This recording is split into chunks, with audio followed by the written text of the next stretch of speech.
Mamá, quédate sentada en la feria de comida. El boleto VIP era muy caro para llevarte, me dijo mi yerno, dándome la espalda mientras entraba al pasillo alfombrado. Soy Blanca, tengo 68 años, soy viuda y me gané la vida revelando fotografías en un cuarto oscuro.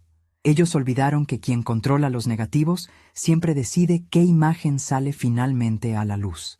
Me quedé allí, de pie frente a una mesa pegajosa de la feria de comida rápida, rodeada por el bullicio ensordecedor de un centro comercial un sábado por la tarde. El olor a aceite frito, a azúcar quemada y a desinfectante barato de piso se mezclaba en el aire denso. Frente a mí, a unos 20 pasos, la entrada del cine VIP brillaba con sus luces tenues y elegantes, un mundo de terciopelo y exclusividad diseñado para hacer que los que están afuera se sientan pequeños. Mi yerno, Diego, caminaba con paso firme hacia esa entrada. Llevaba puesta una chaqueta de cuero de diseñador que se ajustaba perfectamente a sus hombros, una prenda que, irónicamente, había sido pagada con mi dinero. A su lado iba mi hija, Elena. Ella no volteó a mirarme. Llevaba a mi nieta Sofía de la mano, tirando de ella con una prisa nerviosa. Sofía, que apenas tiene 7 años, giró su cabecita hacia atrás, buscando mi rostro entre la multitud de adolescentes y familias que abarrotaban las mesas de plástico. Tenía el ceño fruncido, sin entender por qué su abuela no iba con ellos a ver la película de dibujos animados que habíamos planeado ver juntos. Le sonreí a la niña, una sonrisa cálida, firme, para que no se asustara. Levanté la mano y le hice un pequeño gesto de despedida. Elena, al notar que la niña miraba hacia atrás, le dio un tirón suave al brazo y la obligó a mirar hacia el frente, apresurando el paso para alcanzar a su marido. No grité, no hice un escándalo, no me llevé las manos al rostro ni dejé que una sola lágrima asomara a mis ojos. El respeto no se exige a gritos, se retira en silencio hasta que el otro nota el frío. Me senté lentamente en la silla de plástico naranja que Diego había empujado hacia atrás al levantarse. Sobre la mesa, él había dejado la bandeja con los restos de su hamburguesa a medio comer, las servilletas arrugadas y manchadas de salsa de tomate, y el vaso de refresco sudado. Lo dejó ahí, esperando que el personal de limpieza del centro comercial, o quizás yo misma, se encargara de recoger su desorden. Así era Diego. Dejaba un rastro de basura y deudas por donde pasaba, con la absoluta certeza de que alguien más limpiaría su camino. Un gasto innecesario. Esa era la frase favorita de Diego cuando se refería a mí. Nunca me lo decía a la cara, por supuesto. Era un cobarde de la peor calaña, de esos que solo son valientes cuando murmuran a espaldas de los demás. Lo había escuchado usar ese término por primera vez hace 2 Navidades. Estábamos en la sala de mi casa, la casa que mi difunto esposo Tomás y yo construimos ladrillo a ladrillo, y Diego hablaba por teléfono con su hermano en la terraza. Creía que la puerta corrediza de vidrio estaba completamente cerrada, pero había quedado una rendija abierta. No, hermano, este año no podemos ir a la playa, le había dicho. A Elena se le metió en la cabeza que tenemos que quedarnos con la vieja. Un gasto innecesario de comida y energía, si me preguntas. Pero bueno, hay que mantenerla contenta para no perder los beneficios. Los beneficios. Así llamaba a mi paciencia. Así llamaba al techo que los cobijaba, a las facturas que yo discretamente pagaba cuando a él se le atrasaban los negocios, a las compras del supermercado que mágicamente aparecían en su despensa. Tomás, mi esposo, falleció hace 3 años de un infarto fulminante. Fue una muerte rápida, piadosa para él, devastadora para mí. Tomás y yo compartimos 42 años de matrimonio. No fuimos ricos de cuna, pero fuimos trabajadores incansables.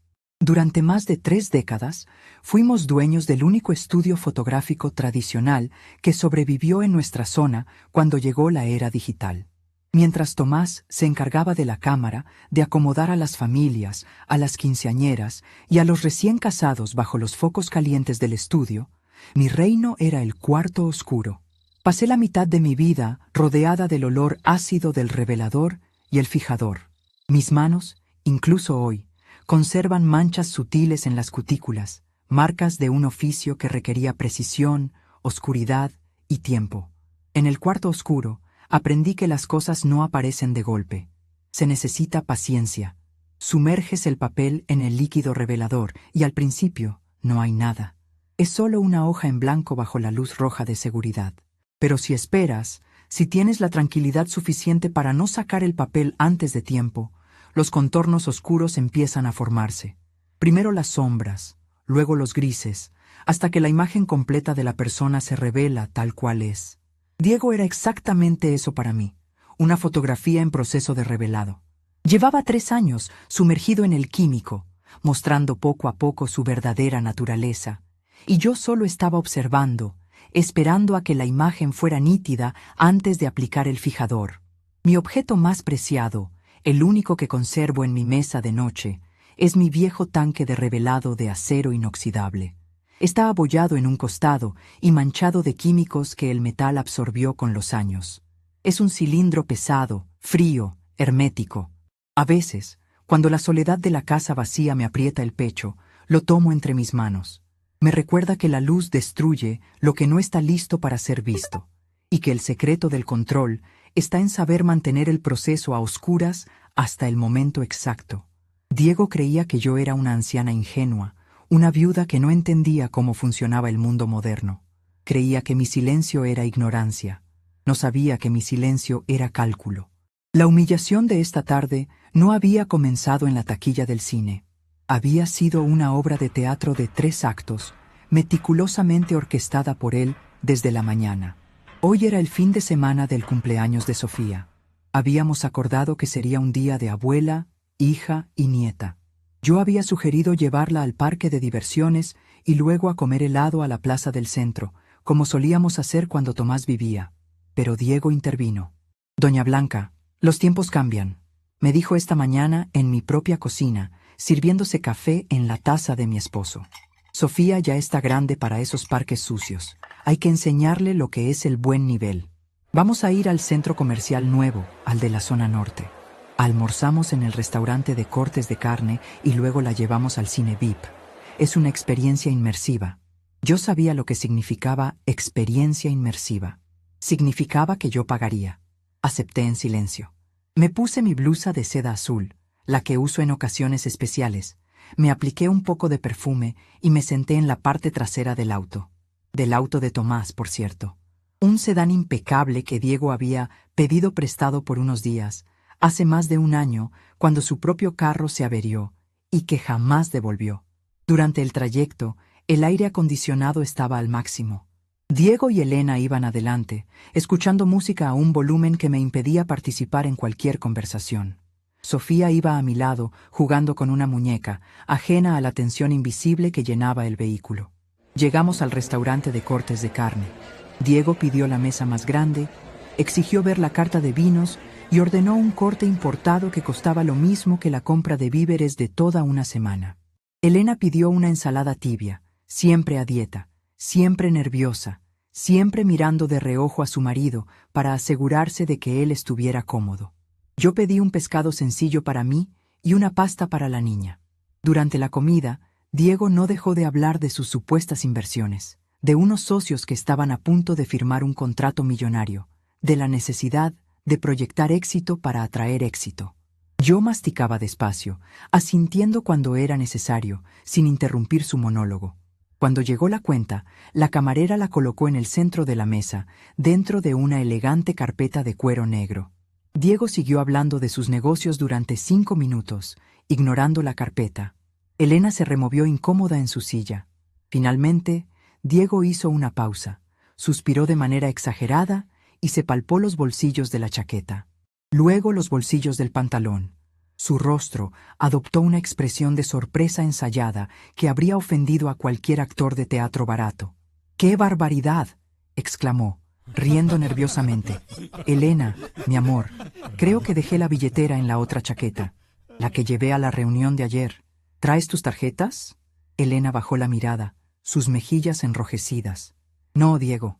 Solo traigo efectivo para el estacionamiento. Me dijiste que tú invitabas». «Ay, qué despiste el mío», dijo él, girándose hacia mí con una sonrisa amplia y descarada.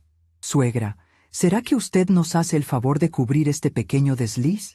Mañana a primera hora le hago una transferencia desde la cuenta de la empresa. Promesa de caballero. Yo sabía que no habría transferencia. Nunca la había.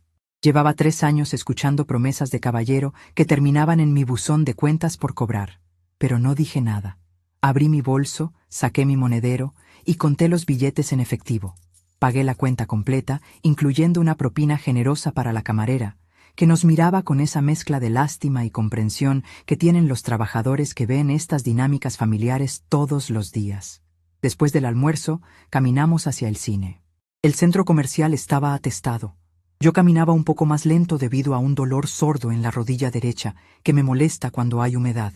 Diego caminaba deprisa, abriéndose paso entre la gente, impaciente. «Vamos, suegra, que perdemos los asientos», me apuraba, sin ofrecerse a darme el brazo.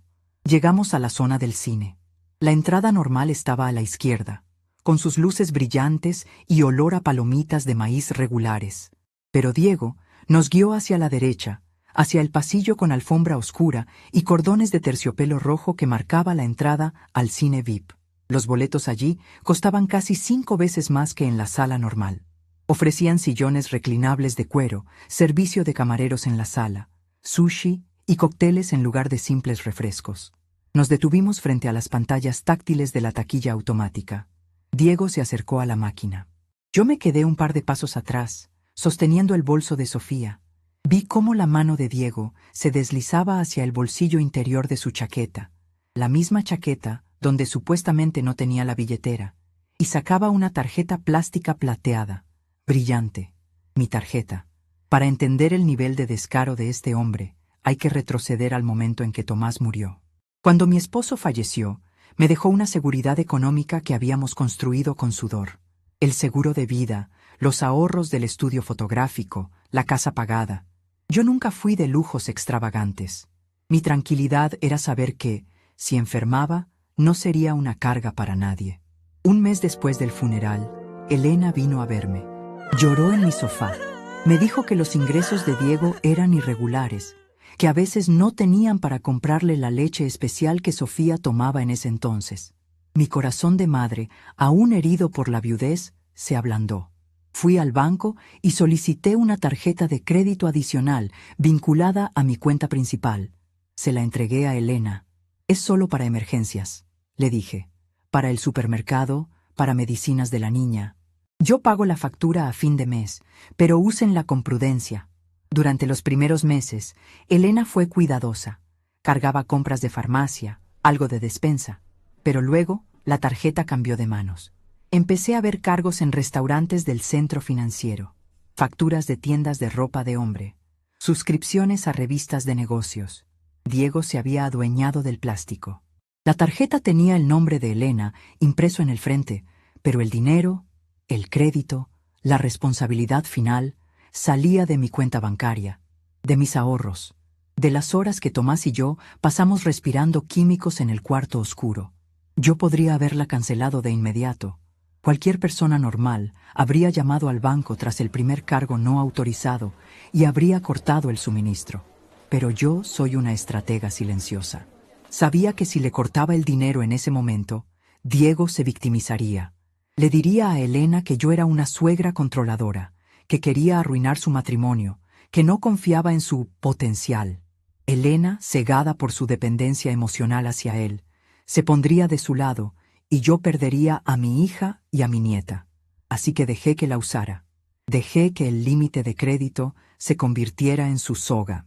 Archivo cada estado de cuenta mensualmente en una carpeta azul dentro de mi escritorio.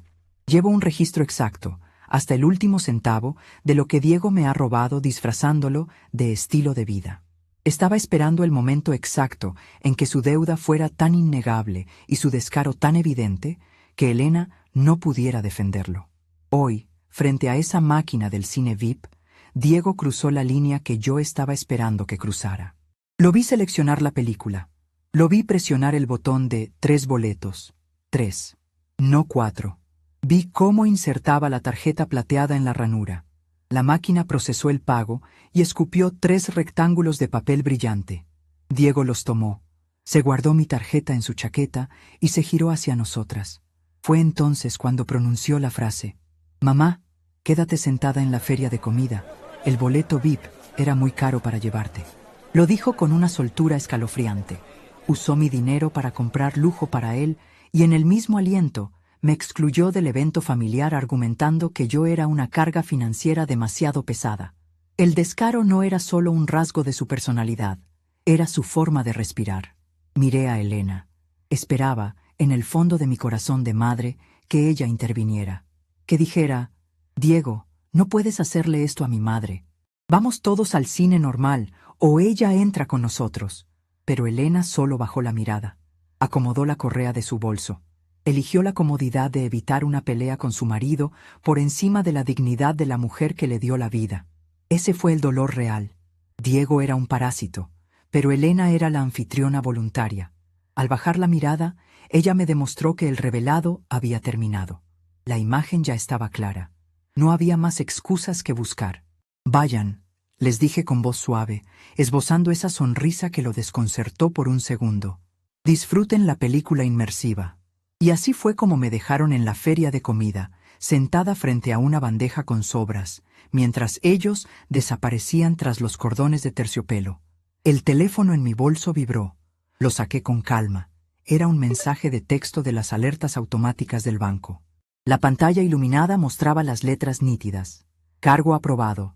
Cine VIP Norte, 145 Mercedes dólares. Tarjeta terminada en 4,92. $145. Mi dinero, mi límite de crédito, mi sudor. Me quedé mirando el mensaje durante un minuto completo. Escuché el ruido de la feria de comida desvanecerse a mi alrededor. El llanto de un bebé en la mesa de al lado, las risas estridentes de unos adolescentes, el anuncio por los altavoces sobre un vehículo mal estacionado. Todo se volvió un zumbido sordo. En mi mente, estaba de nuevo en el cuarto oscuro. Había sacado el papel del revelador. Lo había pasado por el baño de paro. Era el momento de sumergirlo en el fijador para que la imagen fuera permanente y no pudiera borrarse jamás. Guardé el teléfono en mi bolso. Me puse de pie. Alicé la falda de mi vestido azul de seda, asegurándome de que no hubiera arrugas. Tomé la bandeja con la basura que Diego había dejado, y con pasos lentos pero inquebrantables, caminé hasta el basurero más cercano y la arrojé dentro. El sonido del plástico chocando contra el fondo metálico me pareció el inicio de una sinfonía. No iba a llorar. No iba a llamar a Elena para suplicarle que recapacitara. No iba a tomar un taxi de regreso a mi casa vacía para ahogarme en autocompasión. Había pasado 3 años documentando en silencio la miseria moral de este hombre, reuniendo evidencia, pagando por la cuerda con la que él mismo acababa de atarse el cuello. Él creía que el dinero era suyo por derecho divino de matrimonio. Olvidó un detalle administrativo que es el pilar del sistema financiero. Las tarjetas adicionales no tienen autonomía. Son extensiones de un titular. Y el titular, con una sola llamada o una sola firma, tiene el poder absoluto de apagar la luz. Me giré hacia la entrada del cine VIP. Ya no había rastro de ellos en el pasillo alfombrado. Estarían instalándose en esos amplios sillones de cuero, quizás pidiendo una orden de sushi o unas palomitas gourmet con trufa negra, esperando cargarlo a la misma cuenta. Caminé hacia la zona del cine. No hacia la entrada donde los porteros revisaban los boletos, sino hacia el mostrador principal de atención al cliente, donde un joven con chaleco negro y placa dorada, con el nombre Javier, ordenaba unos folletos publicitarios. Me acerqué al mostrador.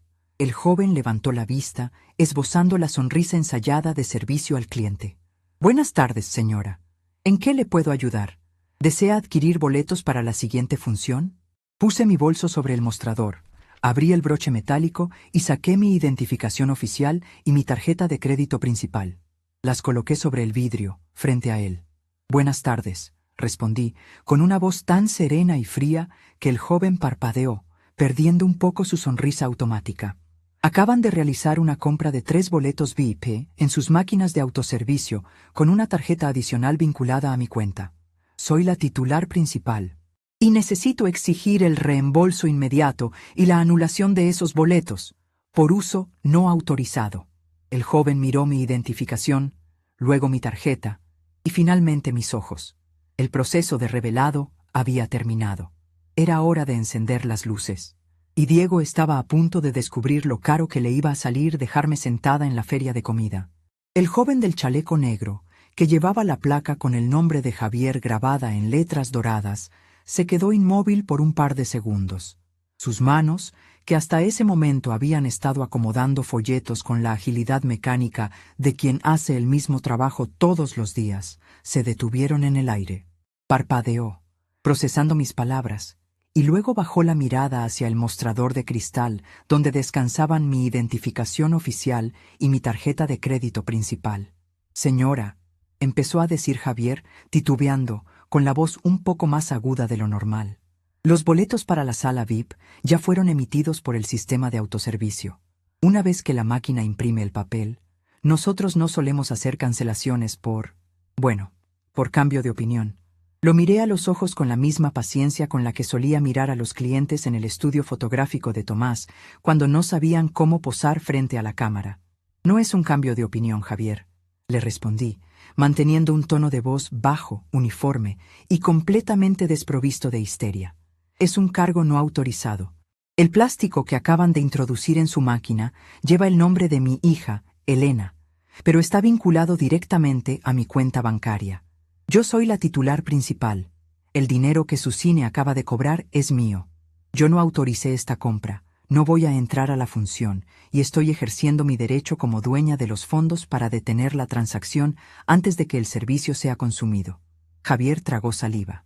Era muy joven, probablemente un estudiante universitario que trabajaba los fines de semana para pagarse sus propios gastos. No estaba entrenado para lidiar con una mujer mayor que, en lugar de gritar o hacer un escándalo, hablaba con la precisión fría de un contrato legal.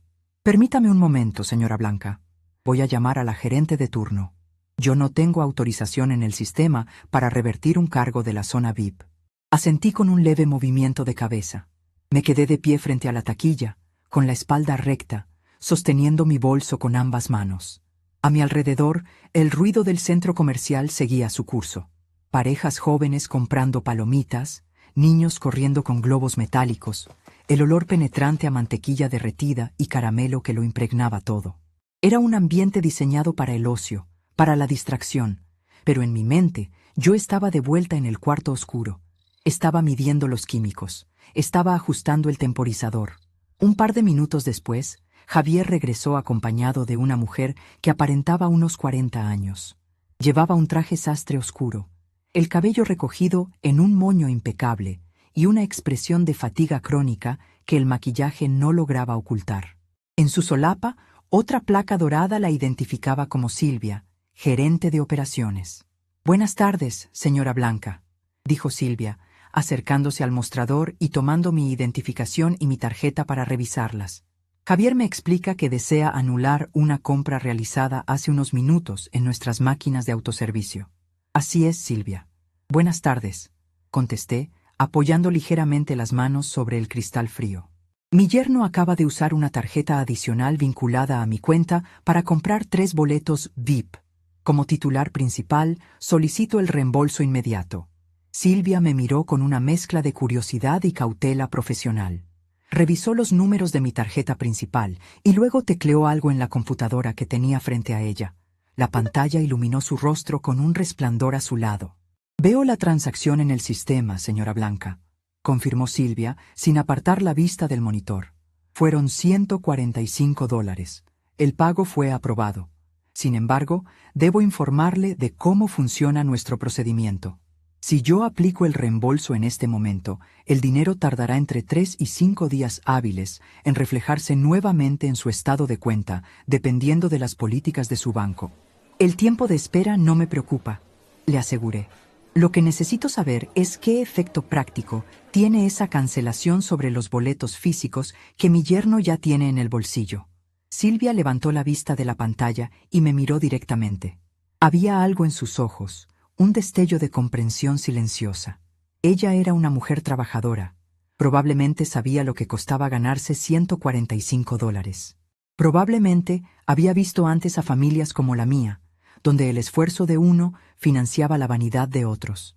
«Si yo proceso la anulación ahora mismo», explicó Silvia, bajando un poco el volumen de su voz, adoptando un tono casi cómplice, Los códigos de barras impresos en esos boletos quedan inmediatamente invalidados en nuestro sistema central. Cuando su familia intente cruzar el acceso de la sala VIP, el personal de la entrada escaneará los boletos. La máquina emitirá una alerta roja y la pantalla indicará que las entradas han sido canceladas y no tienen validez. No se les permitirá el ingreso bajo ninguna circunstancia. Era exactamente lo que necesitaba escuchar. El baño de paro estaba listo. Proceda con la anulación, por favor, Silvia. La gerente asintió. Sus dedos se movieron con rapidez sobre el teclado. Escuché el sonido seco y rítmico de las teclas, seguido del clic del ratón. Unos segundos después, la pequeña impresora térmica situada a un lado del mostrador cobró vida, escupiendo un recibo largo con letras negras. Silvia lo cortó con un movimiento rápido.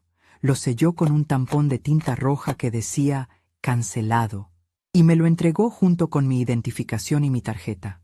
«El cargo ha sido revertido, señora Blanca», dijo Silvia, ofreciéndome una sonrisa que parecía genuinamente empática.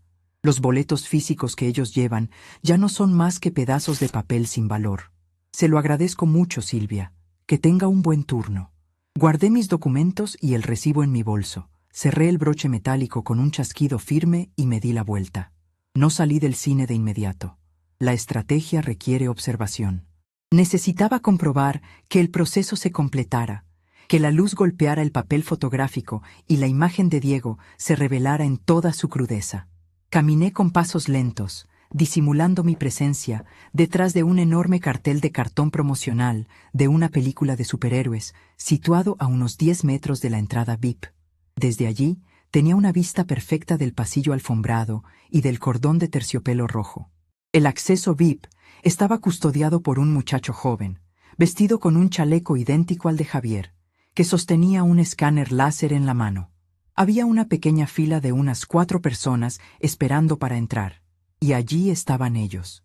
Diego iba al frente, con su chaqueta de cuero ajustada, caminando con esa arrogancia barata de quien cree que el mundo entero es una alfombra roja dispuesta para sus pies.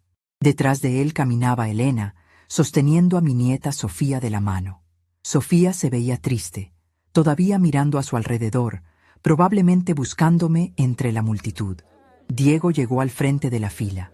Con un gesto exagerado, digno de un aristócrata de opereta, sacó los 3 boletos del bolsillo interior de su chaqueta y se los tendió al muchacho del escáner.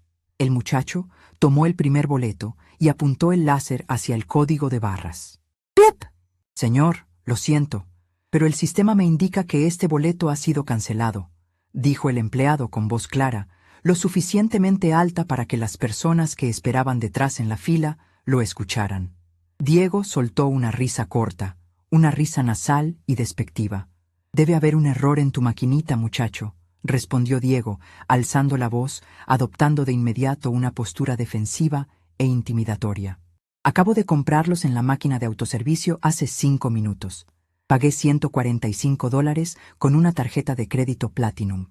Intenta con los otros 2. El empleado, manteniendo la calma que le exigía su puesto, escaneó el segundo y el tercer boleto. Bip, bip. La transacción fue anulada desde la taquilla principal y el importe ha sido reembolsado a la cuenta de origen. Estos boletos ya no tienen validez. No puedo permitirles el acceso. Si gusta, puede pasar a atención al cliente para que le expliquen el motivo de la anulación. El rostro de Diego se transformó. La máscara de hombre de negocios exitoso se resquebrajó en un segundo, dejando a la vista al bravucón inseguro que siempre había sido. Su piel adquirió un tono rojizo, desde el cuello hasta la frente. Las personas en la fila empezaron a murmurar. Un señor mayor, que esperaba detrás de Elena, miró su reloj con impaciencia. «Esto es una estupidez», estalló Diego, arrebatándole los boletos al empleado. «Exijo hablar con un supervisor. Ustedes no saben con quién están tratando». Elena, aterrada por la escena que su marido estaba montando en público, le tiró suavemente de la manga de la chaqueta. «Diego, por favor», susurró Elena, con la voz temblorosa. «La gente nos está mirando. Vamos a la taquilla a ver qué pasó. A lo mejor la tarjeta no pasó bien». «La tarjeta pasó perfectamente, Elena», le gritó él, sin importarle que Sofía se encogiera de miedo al escuchar su tono. «Yo vi cuando la máquina imprimió los boletos». Este cine de porquería tiene un sistema defectuoso. Diego dio media vuelta, pisando fuerte sobre la alfombra oscura, y caminó a zancadas hacia el vestíbulo principal, dirigiéndose directamente hacia el mostrador de atención al cliente. Elena y Sofía tuvieron que trotar para no quedarse atrás. Salí de mi escondite detrás del cartel promocional y caminé lentamente hacia el vestíbulo para encontrarme con ellos. No tenía prisa. Mi rodilla derecha me daba un ligero pinchazo con cada paso, pero el dolor físico era insignificante comparado con la claridad mental que me embargaba. Llegué al centro del vestíbulo justo cuando Diego estaba a punto de alcanzar el mostrador donde Javier y Silvia atendían a otros clientes. Antes de que él pudiera empezar a gritarles, me interpuse en su camino. Me detuve a un par de metros de él, con las manos entrelazadas frente a mi cintura, la postura recta, la mirada fija. Diego se frenó en seco al verme. Por un instante, la confusión en su rostro fue absoluta. Luego, sus ojos bajaron hacia mi bolso, luego subieron hacia mi rostro, y la maquinaria de su cerebro, aunque lenta y defectuosa, finalmente logró conectar las piezas. ¿Fuiste tú?, preguntó, con la voz reducida a un siseo venenoso, dando un paso hacia mí. Fui yo, Diego, respondí, con un tono tan tranquilo que parecía que estuviéramos hablando del clima. Elena, que acababa de alcanzarlo, se tapó la boca con una mano. Sus ojos, idénticos a los de su difunto padre, se abrieron de par en par. «Mamá, ¿qué hiciste?», balbuceó mi hija mirando alternativamente a Diego y a mí. No aparté la vista de Diego. Lo sostuve con la mirada, obligándolo a enfrentarse a la mujer que él consideraba un estorbo. «Hice exactamente lo que sugeriste, Diego», le expliqué, midiendo cada palabra, sin elevar la voz ni un decibelio. «Me dijiste que me quedara sentada en la feria de comida porque el boleto VIP era un gasto muy caro para llevarme. Y pensé que tenías toda la razón. Era un gasto excesivo. Así que vine a la taquilla y eliminé el gasto. Cancelé la compra. El dinero ya va de regreso a mi cuenta bancaria». Diego apretó los puños a los costados de su cuerpo. Su respiración era agitada. Trató de usar su altura para intimidarme, inclinándose hacia adelante, invadiendo mi espacio personal. «Tú no tienes ningún derecho a hacer eso, Blanca», gruñó, tuteándome por primera vez en 3 años, despojándose de la falsa cortesía que usaba cuando necesitaba favores. «Esa tarjeta está a nombre de mi esposa. Es nuestro dinero». Esbocé una sonrisa fría, una sonrisa que no llegó a mis ojos. «Ahí es donde te equivocas, Diego. El respeto es como el crédito. Una vez que te lo gastas todo en tonterías, no hay banco en el mundo que te preste más. El plástico tiene el nombre de Elena, sí, pero está asociado a mi cuenta principal, a mi historial, a mis fondos. Ustedes no tienen dinero. Ustedes tienen mi paciencia y esa cuenta acaba de quedar en ceros». «Mamá, por favor», intervino Elena con lágrimas de humillación asomando en sus ojos. Sofía estaba muy ilusionada con la película. Hoy es su fin de semana de cumpleaños. ¿Cómo puedes hacerle esto a la niña? Giré la cabeza para mirar a mi hija. Mi pobre Elena, tan asustada de la vida, tan dispuesta a hacer el tapete donde este hombre se limpiaba los zapatos, con tal de no sentirse sola. «Yo no le estoy haciendo nada a la niña, Elena», le respondí, con una firmeza que la hizo retroceder un paso. Sofía iba a ver la película conmigo. Yo iba a pagarle su entrada, su helado y su paseo, como siempre lo he hecho. Fueron ustedes los que decidieron dejar a su abuela en una mesa sucia, rodeada de basura, para irse a jugar a los millonarios con un dinero que no han sudado. Si quieres que tu hija entre al cine VIP, ve a la taquilla y paga los boletos con tu propio dinero, con el dinero que genera tu marido en sus exitosos negocios». Elena bajó la cabeza. Sabía la verdad. Sabía que en la cuenta bancaria de Diego no había fondos suficientes ni para comprar 3 entradas normales, mucho menos las VIP. Diego se rió, una risa amarga y cargada de odio. «Eres una vieja resentida y controladora», escupió él, señalándome con un dedo tembloroso. «Siempre lo fuiste. Desde que se murió el viejo Tomás, te has dedicado a amargarnos la vida. Crees que porque tienes un par de dólares ahorrados, puedes humillarnos en público. Pues te equivocas. Quédate con tus estúpidos boletos. Nos vamos de aquí». Se giró hacia Elena y la tomó bruscamente del brazo. «Vámonos, Elena. No vamos a seguir soportando los berrinches de esta señora. Vamos a llevar a la niña a comer a un lugar decente», Lejos de aquí. Yo invito. Y mientras decía yo invito, vi cómo su mano izquierda acariciaba instintivamente el bolsillo interior de su chaqueta. El bolsillo donde guardaba la tarjeta plateada. El bolsillo donde creía que todavía tenía su pasaporte a la buena vida. Creía que mi rebelión se limitaba a los boletos del cine. Creía que el plástico seguía vivo para ir a gastarlo en un restaurante de lujo, en un intento desesperado por recuperar su maltrecho ego. Adiós, mi amor, le dije a Sofía, lanzándole un beso al aire. La niña, confundida, me devolvió el gesto con una manita tímida antes de ser arrastrada por sus padres hacia las escaleras eléctricas. Los vi alejarse. Vi la espalda tensa de Diego, la postura encorvada de Elena, la inocencia atrapada de mi nieta. No sentí triunfo. Sentí la pesadez inmensa de quien tiene que amputar una extremidad gangrenada para salvar el resto del cuerpo. Pero el proceso de revelado no estaba completo. Aún faltaba el fijador. No me dirigí a la salida del centro comercial.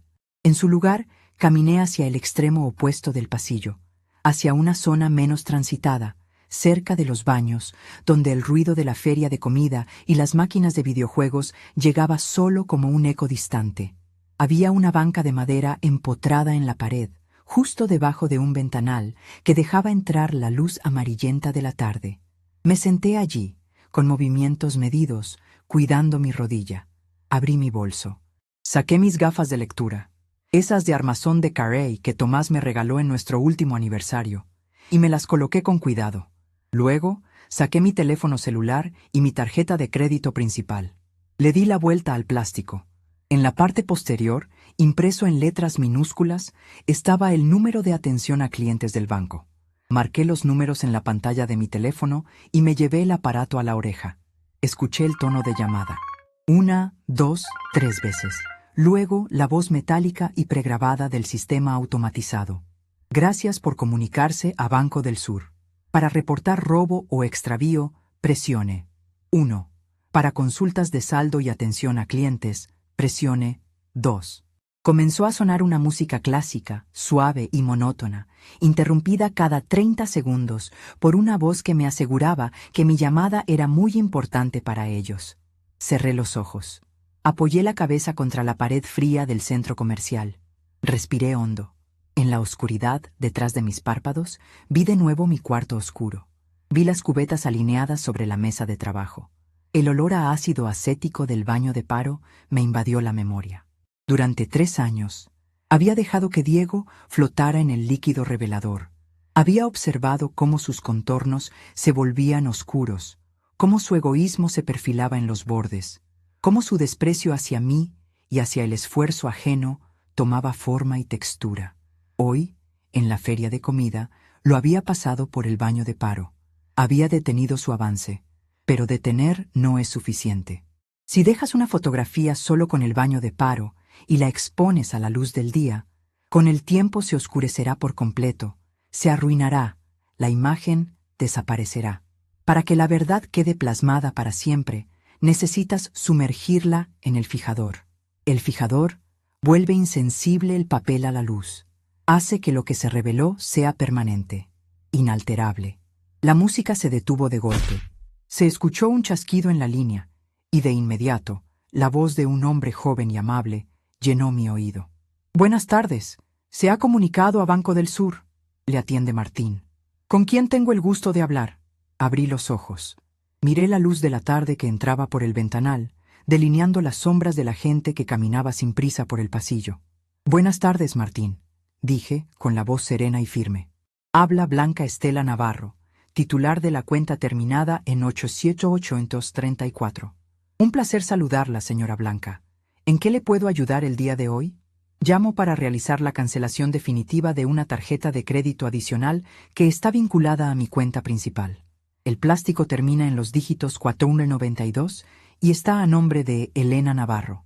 Escuché el sonido rápido del teclado de Martín al otro lado de la línea. «De acuerdo, señora Blanca. Permítame localizar su información en el sistema.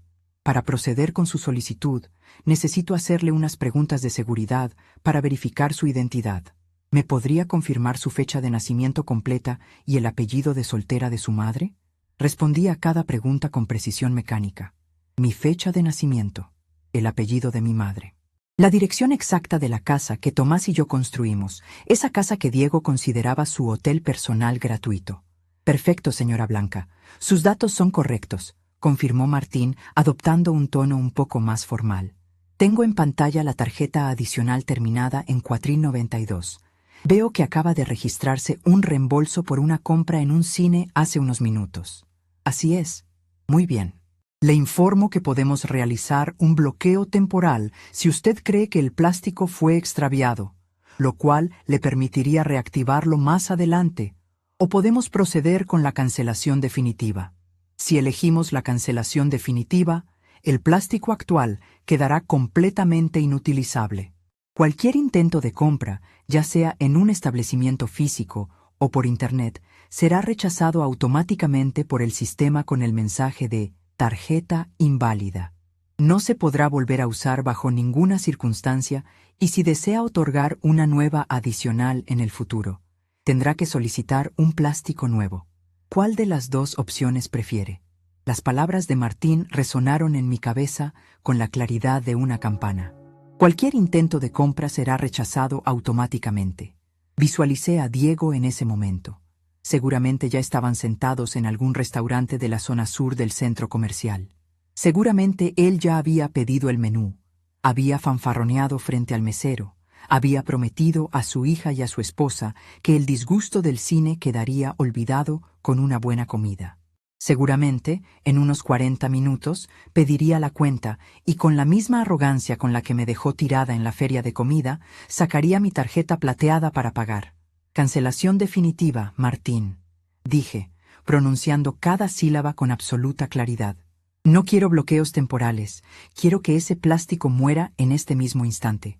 Entendido, señora Blanca. Procedo con la cancelación definitiva del plástico terminado en 492. Hubo un silencio en la línea durante unos 10 segundos. Solo se escuchaba la respiración de Martín y el tecleo de fondo. Fue el silencio más largo y reparador que había experimentado en los últimos 3 años. Listo, señora Blanca, anunció Martín finalmente. La tarjeta adicional ha sido cancelada de manera exitosa y permanente en nuestro sistema. El folio de su operación es el 994B de banco. ¿Hay algo más en lo que le pueda asistir esta tarde? No, Martín, eso es todo. Usted ha sido muy amable. Muchas gracias y buenas tardes. Gracias por su preferencia. Que tenga un excelente día. Colgué. Guardé el teléfono y las gafas en mi bolso. Me quedé sentada en la banca unos minutos más, escuchando el latido pausado de mi propio corazón. El fijador había hecho su trabajo. La imagen de Diego, la del parásito arrogante y cobarde, ya no podría ser alterada ni ocultada. Me levanté despacio, me alicé la falda de seda azul y caminé hacia la salida principal del centro comercial. Afuera, el aire de la ciudad estaba tibio y olía a pavimento y humo de escape. Levanté la mano y le hice una seña al primer taxi libre que vi pasar. Me subí al asiento trasero, le di al conductor la dirección de mi casa y me acomodé contra el respaldo. Miré por la ventana cómo el enorme edificio del centro comercial se iba quedando atrás, empequeñeciéndose en el espejo retrovisor. El movimiento estaba hecho. Ahora, solo quedaba esperar a que la onda expansiva del impacto llegara hasta mi puerta, porque yo sabía perfectamente que un hombre como Diego, al verse sin fondos frente a un mesero y con su orgullo pisoteado, no buscaría trabajo, buscaría culpables, y yo estaría esperándolo en la sala de mi casa, con la luz encendida. El viaje en taxi hasta mi casa duró apenas 25 minutos, pero para mí tuvo la cadencia de una vida entera pasándome por delante de los ojos. El conductor, un hombre mayor con una boina de lana gastada, no encendió la radio ni intentó sacarme plática. Se lo agradecí en silencio. Me dediqué a mirar por la ventanilla cómo el paisaje de la ciudad iba cambiando. Dejamos atrás las avenidas ruidosas, los espectaculares de colores chillones y los edificios de cristal que tanto le fascinaban a mi yerno, para adentrarnos poco a poco en las calles arboladas y tranquilas de mi colonia. Aquí las casas son viejas, de techos altos y fachadas de ladrillo o estuco, construidas en una época donde las cosas se hacían para durar toda la vida, no para ser reemplazadas a la primera falla. Pagué la tarifa exacta, con los billetes que llevaba en el monedero, y me bajé frente al portón de hierro forjado de mi casa. La casa que Tomás y yo compramos hace 40 años, cuando las calles aún no estaban pavimentadas del todo y los vecinos nos conocíamos por el nombre de pila. Abrí la puerta principal y el silencio me recibió como un abrazo conocido. No era un silencio vacío, de esos que asustan. Era un silencio espeso, habitado por recuerdos, por el eco de las risas de mi hija cuando era niña y por el olor persistente a cera para madera y lavanda que siempre me he encargado de mantener. Cerré la puerta a mis espaldas y pasé el cerrojo. Me quité los zapatos de tacón bajo que me estaban matando y caminé descalza por el pasillo de duela. La gente confunde el silencio de los viejos con debilidad, sin darse cuenta de que para cazar, lo primero que se hace es dejar de hacer ruido. Y yo llevaba mucho tiempo en silencio. Fui directo a mi habitación. La luz de la tarde se filtraba por las cortinas entreabiertas, pintando franjas doradas sobre la colcha tejida que cubría mi cama. Me acerqué a la mesita de noche. Allí, descansando sobre un tapete de crochet, estaba mi viejo tanque de revelado de acero inoxidable. Lo tomé entre mis manos. El metal estaba frío, pesado. Pasé las yemas de los dedos por la abolladura del costado derecho. Esa marca se la hizo Tomás una tarde de prisas, hace más de 15 años, cuando se le resbaló de las manos mientras intentábamos sacar adelante un pedido urgente de fotografías para una boda. Sostener ese cilindro de metal siempre me devuelve al centro. Me recuerda quién soy y de dónde vengo. Pero hoy, además de paz, me trajo un recuerdo muy específico, una memoria que había mantenido guardada bajo llave, esperando el momento exacto para usarla. Fue un martes de noviembre, apenas 4 meses antes de que el corazón de Tomás decidiera detenerse para siempre. Afuera caía una lluvia torrencial que golpeaba el techo de lámina del estudio fotográfico que teníamos en la parte trasera de la propiedad. Yo estaba adentro del cuarto oscuro. La luz roja de seguridad estaba encendida y el olor a ácido acético del baño de paro me llenaba los pulmones. Estaba revelando unos retratos de primera comunión. A través de la pared delgada de madera que separaba mi área de la zona de recepción, escuché la campana de la puerta principal. Luego, escuché la voz de Diego. En aquel entonces, Diego y Elena llevaban apenas 3 años de casados. Sofía era una bebé de brazos. Diego había llegado empapado, con el cabello escurriendo y esa actitud de urgencia fabricada que siempre usaba cuando quería pedir un favor sin que pareciera que estaba pidiendo limosna. «Don Tomás, qué bueno que lo encuentro solo», había dicho Diego con la respiración agitada. «Necesito hablar con usted de hombre a hombre. Es sobre un negocio. Una oportunidad que no puedo dejar pasar, pero el banco me está poniendo trabas burocráticas absurdas». Yo me quedé quieta en la oscuridad. Mis manos, sumergidas en el líquido revelador, se detuvieron. Sabía perfectamente a qué venía. No era la primera vez. Escuché a mi esposo suspirar. Tomás era un hombre de pocas palabras, pero de un carácter que podía cortar el acero cuando se lo proponía. «Siéntate, muchacho», le respondió Tomás. El tono de su voz era grave, desprovisto de cualquier calidez. «Y deja de llamarlo oportunidad de negocio. Se llama deuda. Te metiste en problemas con los proveedores de esa supuesta empresa de importaciones que abriste, y ahora tienes el agua hasta el cuello». Hubo un silencio largo en la recepción. Pude imaginar la cara de Diego, perdiendo el color, dándose cuenta de que el viejo fotógrafo de barrio, al que tanto menospreciaba a sus espaldas, tenía mucha más información de la que él creía. «Don Tomás, yo puedo explicarlo», balbuceó Diego, perdiendo toda su arrogancia. «Es solo un problema de flujo de efectivo. Si usted me presta $20,000, solo por un par de meses, le juro que...» «No te voy a prestar nada en base a tus juramentos, Diego», lo interrumpió Tomás de golpe. El golpe de su mano pesada contra el escritorio de madera resonó en todo el estudio. «Ya sacaste los ahorros de mi hija. Ya vi cómo Elena anda con los zapatos rotos para que tú puedas seguir pagando las cuotas de tu club deportivo. Tú crees que yo no veo las cosas, muchacho.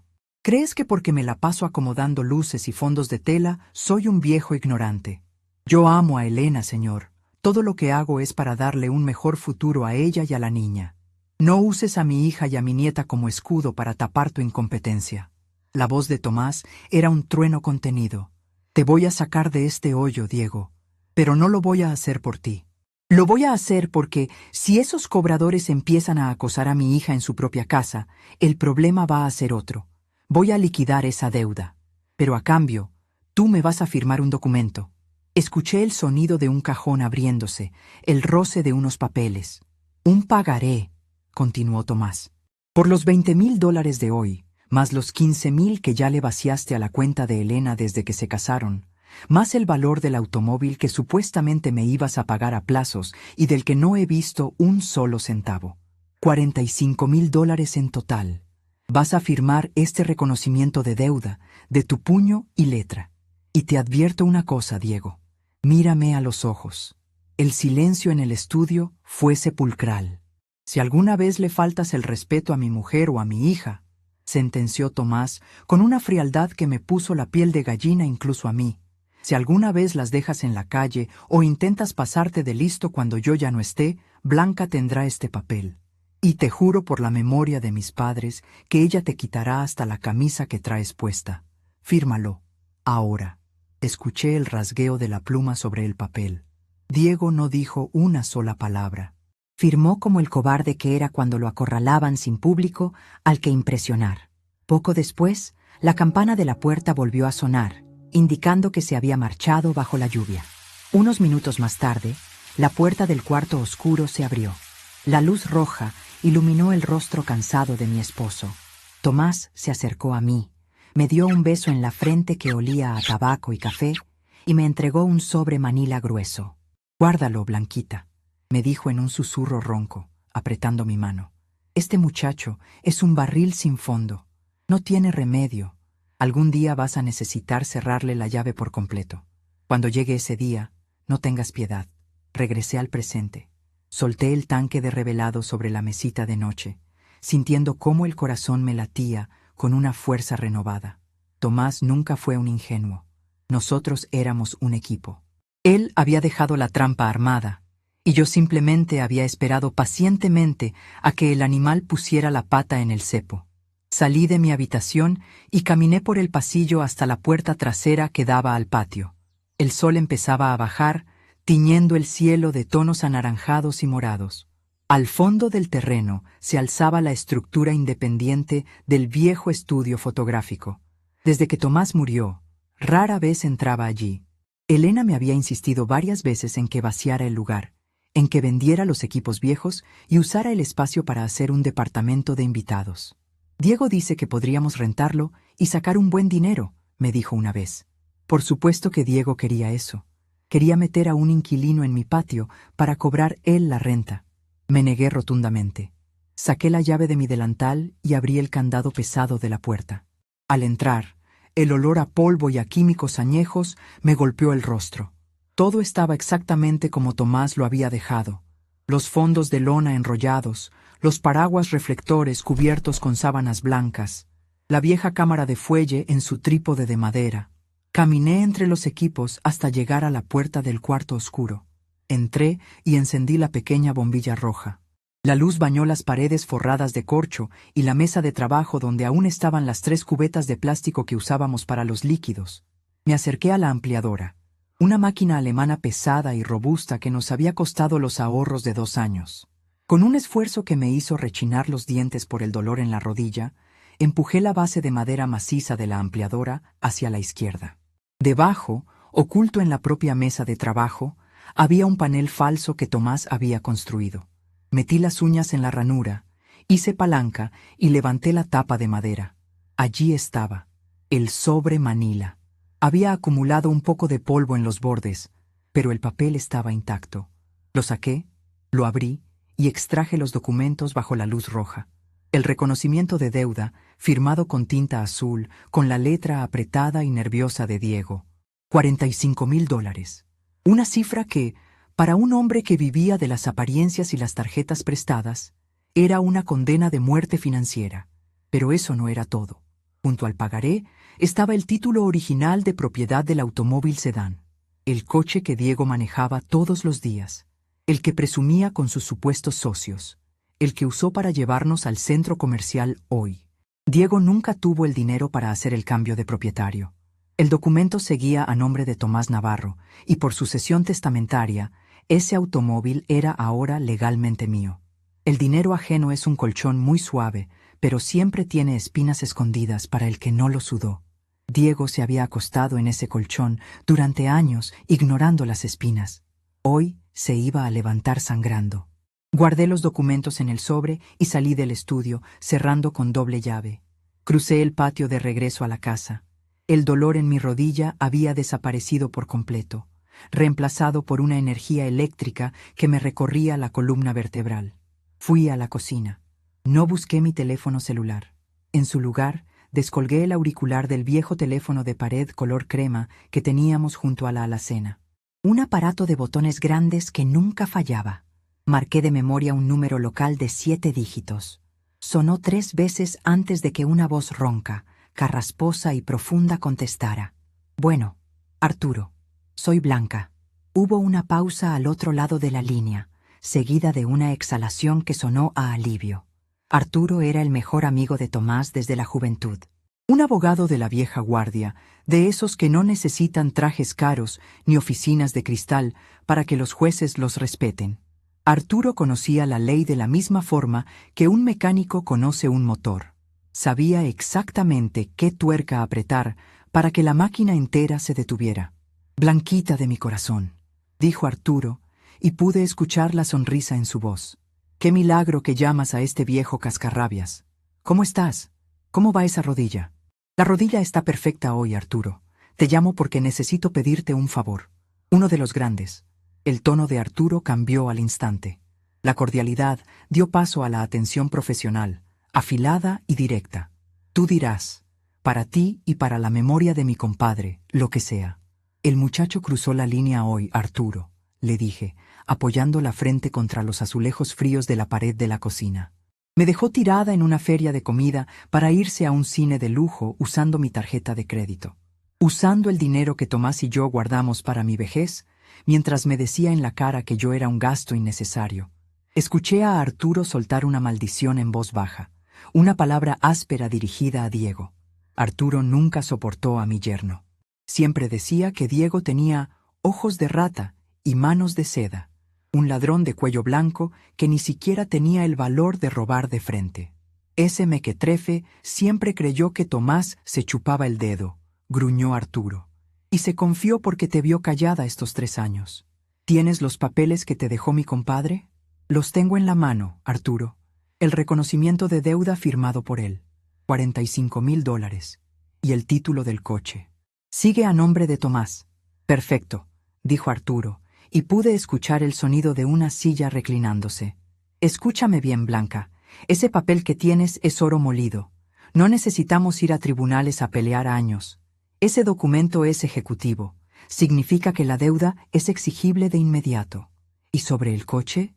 Si el título está a nombre de Tomás y tú eres la albacea universal de su testamento, ese automóvil es tuyo. Si el muchachito se niega a entregar las llaves, no es un pleito familiar. Es robo de vehículo. Y yo mismo me encargo de mandar a la patrulla para que lo bajen a la fuerza. No quiero llegar a la policía si no es necesario, Arturo. Por Elena. Por la niña. No quiero que Sofía vea a su padre esposado, pero quiero que se vaya. Quiero que entregue el coche, y quiero que sepa que, si intenta hacerme la vida imposible o llevarse a mi hija lejos de mí como venganza, ejecutaré el pagaré y lo dejaré en la calle con la cuenta congelada. Entendido, respondió Arturo con voz firme.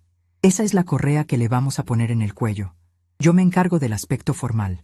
Voy a redactar la notificación de exigibilidad de pago ahora mismo. Tengo a mi sobrino trabajando conmigo en el despacho.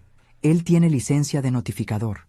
Si me dices la palabra, lo mando para tu casa con los papeles oficiales para que se los entregue en la mano a ese infeliz. Prepara la notificación, Arturo. Tenla lista. Yo te aviso en cuanto necesite que tu sobrino venga. Primero, voy a tener una pequeña charla con él en mi sala. Quiero verle la cara cuando se dé cuenta de que el cajero automático no solo se cerró, sino que le está cobrando con intereses. Me parece justo, Blanquita. Ten cuidado, los cobardes como él, cuando se ven acorralados, a veces tiran mordidas. Si se pone agresivo, Tú marcas el 1 en tu teléfono y yo estoy ahí con la fuerza pública en 5 minutos. No estás sola. Tomás no te dejó sola. Lo sé, Arturo. Te lo agradezco en el alma. Te llamo en un rato. Colgué el teléfono. El clic del aparato resonó en la cocina silenciosa. Me sentía ligera. Durante años había cargado con el peso de la prudencia, con el miedo a romper a mi familia si hablaba demasiado pronto. Pero la humillación de esta tarde había sido el fuego que necesitaba para quemar las dudas. Diego había usado la palabra gasto innecesario para describirme. Qué ironía tan deliciosa. Su existencia entera en esta casa, en la vida de mi hija, era el verdadero gasto innecesario. Y yo estaba a punto de recortar el presupuesto. Llené la cafetera de agua, le puse 3 cucharadas colmadas de café de grano molido, fuerte, oscuro, y la encendí. El gorgoteo del agua hirviendo empezó a llenar la cocina con un aroma reconfortante. Mientras el café se hacía, caminé hacia la sala de estar. La sala era amplia. Tenía un gran ventanal que daba a la calle. No encendí las lámparas. Dejé que la luz del atardecer, cada vez más escasa, dibujara sombras largas sobre los muebles de caoba y la alfombra persa. Me senté en el sillón individual que solía ser de Tomás. Era un sillón firme, de respaldo alto, situado estratégicamente frente a la puerta de entrada. Puse el sobre manila sobre mis rodillas, alisando el papel con las palmas de las manos. El reloj de péndulo del pasillo marcó las 6:30 de la tarde con campanadas lentas y graves. Sabía exactamente lo que estaba ocurriendo en ese momento en algún lugar de la ciudad. Diego y Elena debían haber entrado a un restaurante elegante, tratando de salvar el día de cumpleaños de Sofía después del incidente en el cine. Diego, queriendo demostrar que aún tenía el control, habría pedido los platos más caros. Habría comido con fanfarronería, quejándose del servicio para sentirse superior, y luego habría llegado la cuenta. Imaginé el instante exacto. La carpeta de cuero negro sobre la mesa, Diego sacando mi tarjeta adicional con gesto aburrido, el mesero llevándosela a la terminal, los segundos de espera, el mensaje rojo en la pequeña pantalla, tarjeta inválida, retener plástico, la humillación devolviéndose como un boomerang. El mesero regresando a la mesa, bajando la voz por cortesía, pidiendo otra forma de pago, Diego buscando excusas, sudando frío, revisando sus propias tarjetas vacías, mirando a Elena con desesperación, la burbuja de jabón reventando frente a los ojos de todos. De repente, el silencio de mi sala se rompió. Mi bolso, que había dejado sobre la mesa de centro, empezó a vibrar. El sonido ronco del teléfono celular contra la madera me hizo desviar la mirada.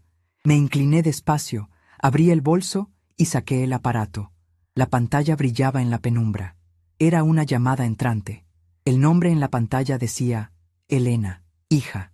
Sabía que seguramente estaban atrapados en el restaurante, sin poder pagar una cuenta exorbitante, y que Diego la había obligado a llamarme para pedirme que desbloqueara la tarjeta, mintiendo, diciendo que el banco había cometido un error. Pobre de mi niña.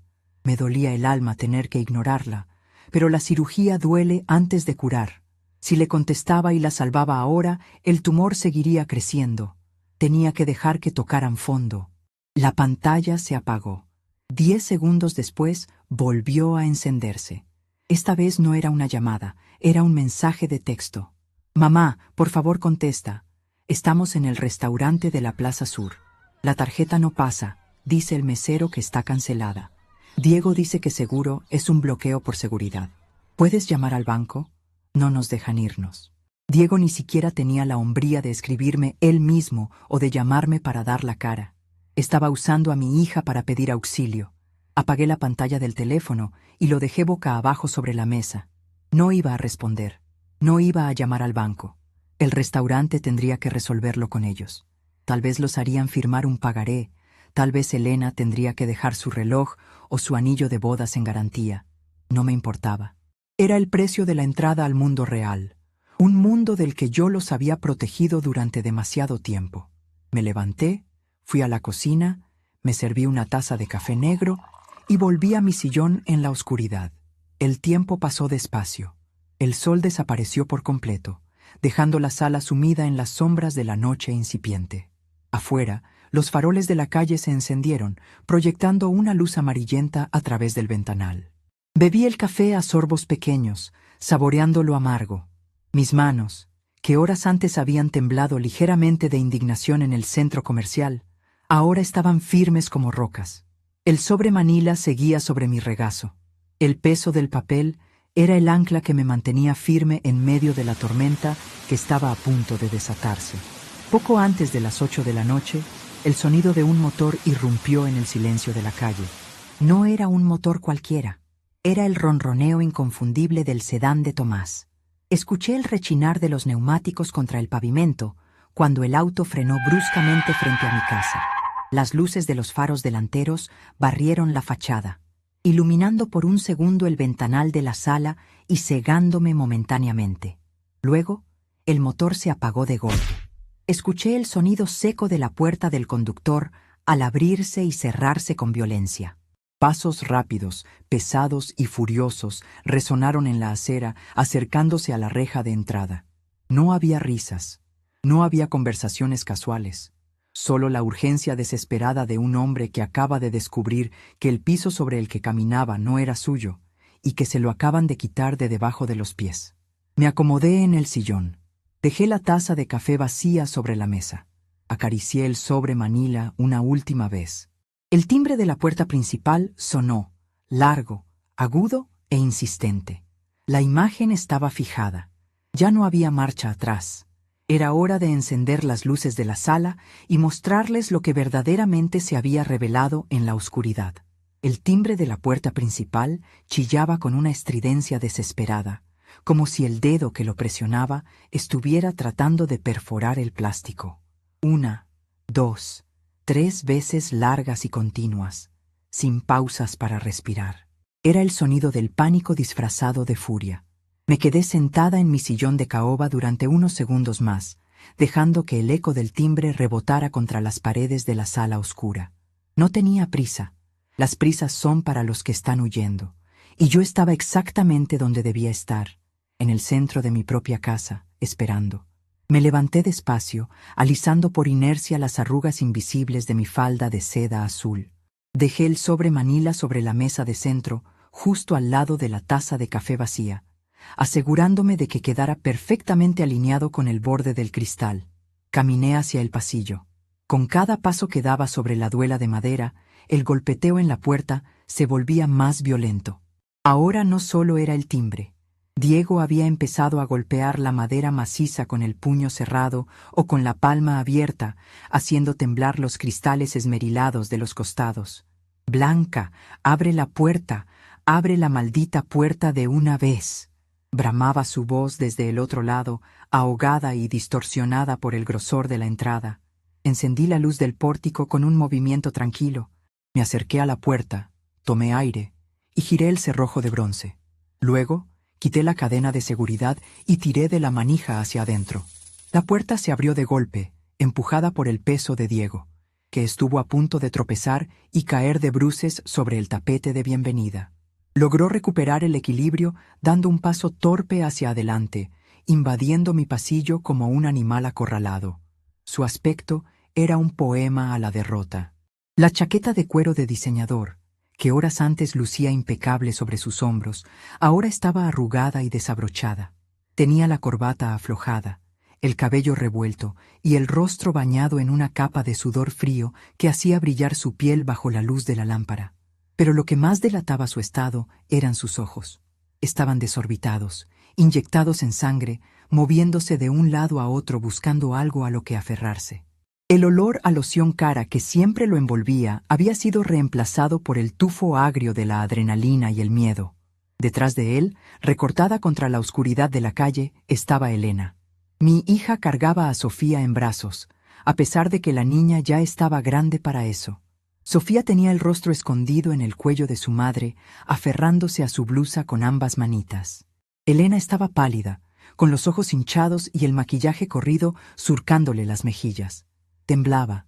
«Pasa, Elena», dije, ignorando por completo la presencia de Diego, que respiraba agitadamente a menos de 1 metro de mí.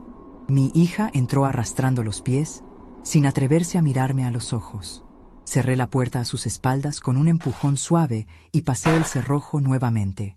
El sonido metálico del seguro cayendo en su lugar pareció ser el detonante que Diego necesitaba para explotar. «¿Qué diablos te pasa en la cabeza, vieja loca?», gritó, alzando los brazos al techo, escupiendo las palabras con una rabia que le hacía temblar la mandíbula. «¿Tienes idea de lo que nos acabas de hacer? ¿Tienes idea de la humillación por la que acabo de pasar frente a todo un restaurante?» No levanté la voz. Mantuve mi postura recta, las manos cruzadas frente a mi vientre, mirándolo con la misma frialdad con la que miraría una mancha de humedad en la pared. «Elena, mi amor», le hablé a mi hija, manteniendo el tono suave y maternal de siempre. «Lleva a Sofía a su habitación. Ponle la televisión, acurrúcala y cierra la puerta. La niña no tiene por qué escuchar los gritos de un hombre que no sabe comportarse».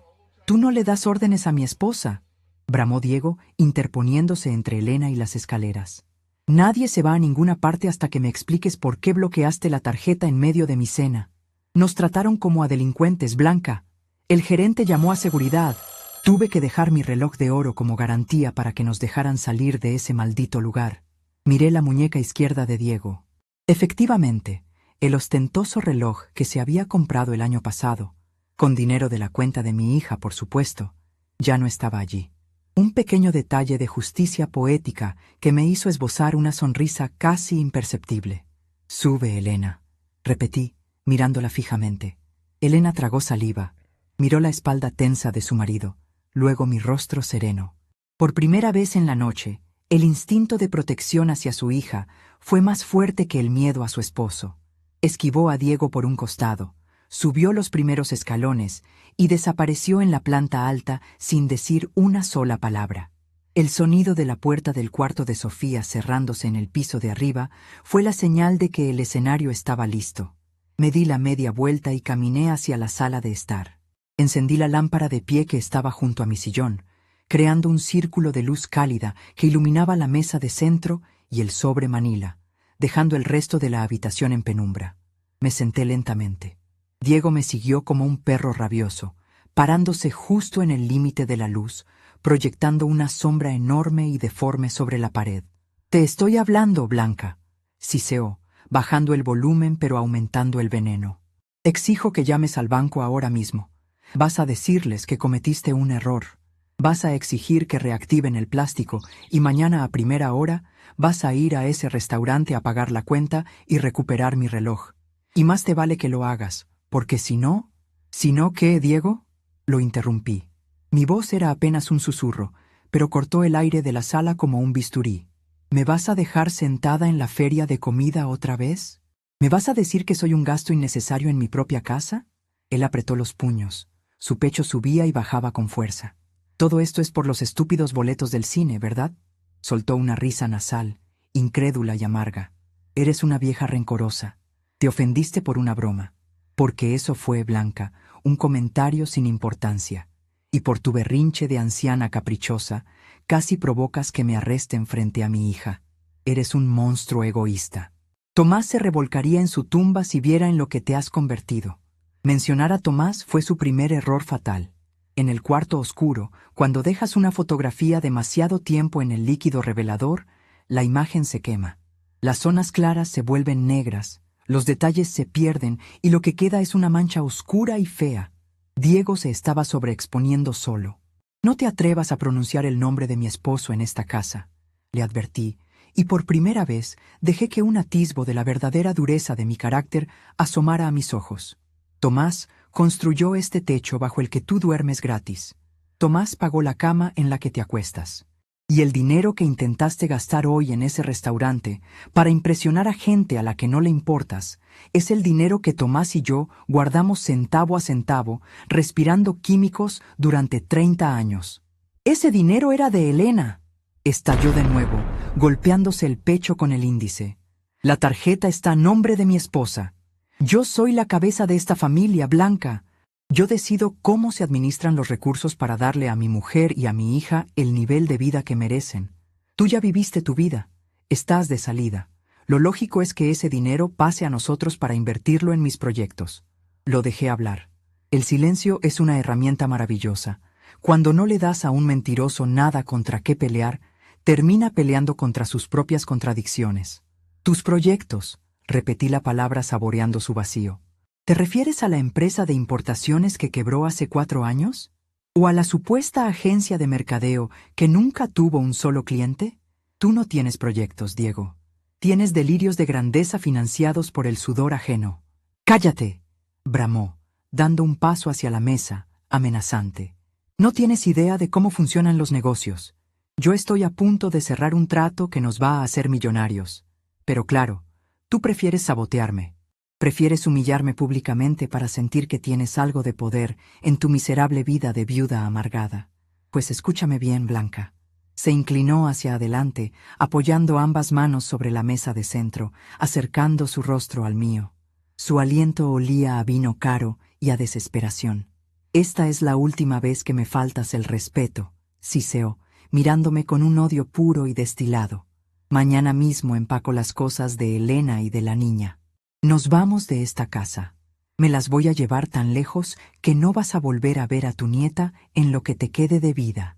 Te vas a quedar sola. Te vas a pudrir en esta casa vieja, rodeada de tus muebles viejos, y cuando te mueras, ni siquiera voy a dejar que Elena venga al funeral. Vas a morir completamente sola, porque eso es lo que mereces. La amenaza flotó en el aire, pesada y tóxica. Era su jugada maestra. La carta que siempre había usado para mantener a Elena sometida y para mantenerme a mí a raya. Él creía que el miedo a la soledad era mi debilidad. No entendía que la soledad, cuando es elegida, es el escudo más fuerte que existe. Escuché un crujido en la escalera. Levanté la vista por encima del hombro de Diego y vi a Elena.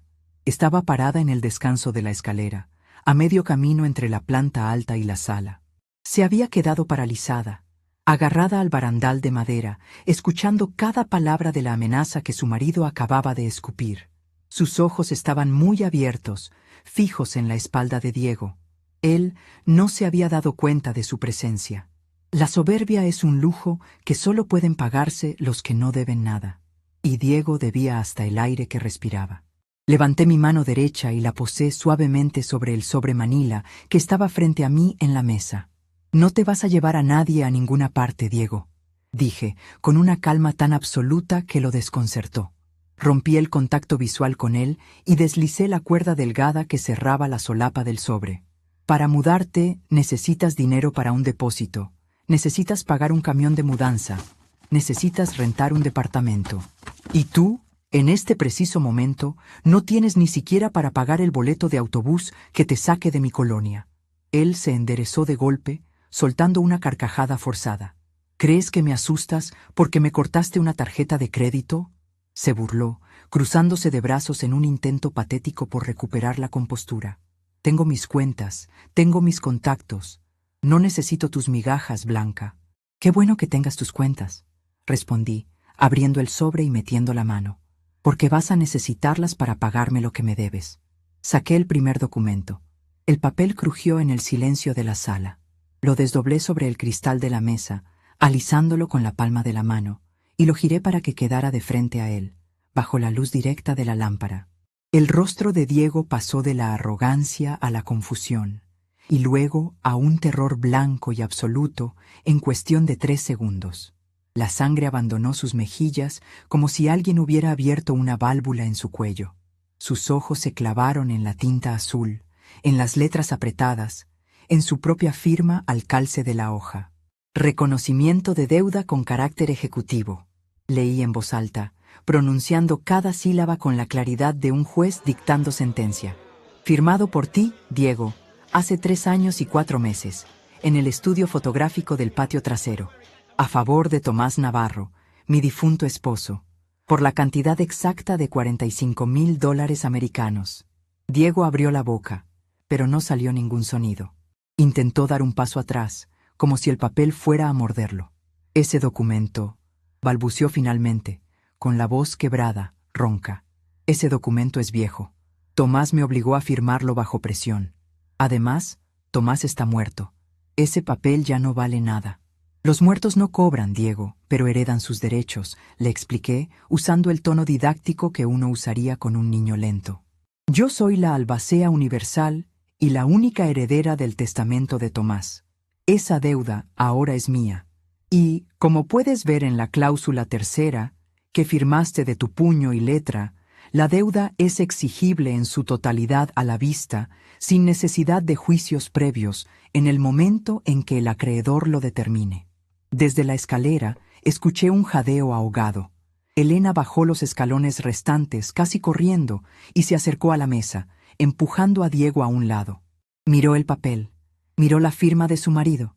Luego me miró a mí, con el rostro desencajado por la incredulidad. «Mamá, ¿qué es esto?», preguntó Elena, con la voz temblorosa.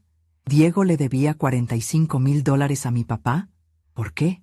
Diego intentó arrebatar el papel de la mesa, pero fui más rápida. Puse mi mano sobre el documento y lo miré con una advertencia tan fiera en los ojos que él se congeló. «No lo toques», le ordené. «El abogado Arturo tiene el original guardado en su caja fuerte, junto con la notificación de embargo, esperando mi llamada. Este es solo para que refresques tu memoria». Volteé hacia mi hija, que seguía esperando una respuesta, con lágrimas nuevas formándose en sus ojos. «Tu marido no tenía una agencia de importaciones exitosa, Elena», le expliqué a mi hija, sin adornos, sin anestesia. «Tenía deudas con proveedores a los que estafó. Estaba a punto de ir a la cárcel por fraude comercial. Además, había vaciado en secreto la cuenta de ahorros que tú tenías desde antes de casarte. Tu padre se enteró. Para evitar que la policía llegara a nuestra casa y te arrastraran a ti al lodo, Tomás pagó de su bolsillo a los proveedores y repuso tu dinero. A cambio, obligó a este cobarde a firmar este pagaré. Tu padre me lo entregó el mismo día y me dijo que lo usara el día que este hombre intentara destruirnos. Ese día fue hoy, a las 2 de la tarde, en la taquilla de un cine. Elena se llevó ambas manos a la boca. Un sollozo sordo, lleno de dolor y traición, escapó de su garganta. Se giró lentamente hacia Diego. «¿Me robaste mi dinero?», le preguntó, en un susurro que dolía más que un grito. «¿Le pediste dinero a mi papá a mis espaldas mientras me decías que éramos prósperos? ¿Mientras me hacías sentir culpable por comprarle ropa a Sofía?». Diego levantó las manos, adoptando inmediatamente la postura de la víctima incomprendida, el último refugio de los manipuladores.